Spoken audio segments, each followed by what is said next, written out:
Developing countries that had taken out low interest loans with US banks now had to pay back with huge interests. European banks also increased interest rates. This was the genesis of the Africa's debt crisis. Most of the industrialized world was hit by the severe recession of the early 1980s, including the United States and the United Kingdom. In the United States, the recession was so deep that it was considered at that time as the most significant since the Great Depression of 1929. In 1980, inflation had soared to about 13.5% in the United States. In order to get inflation out of the US economy, then chairman of the Federal Reserve, the Fed, Paul Volcker, slowed the rate of the money supply and raised interest rates.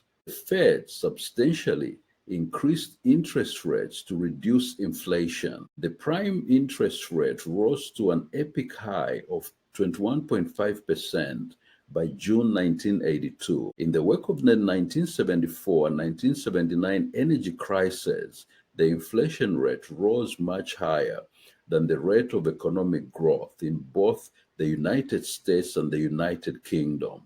In the US, the national average of unemployment reached 10% nationally and 25% in places like Rockford in the state of Illinois. The recession had a severe effect also on the financial institutions such as the banks and the savings and loans industry. In the United Kingdom, inflation had peaked at 22% and unemployment reached 3 million by January of 1982, level not seen in 50 years. Britain was once home to the workshop of the world due to its strong manufacturing base. For the first time ever, Britain became a net importer of goods. This was a direct result of losses in the heavy manufacturing industry in areas such as Tyneside, Yorkshire, Merseyside, South Wales, the west of Scotland,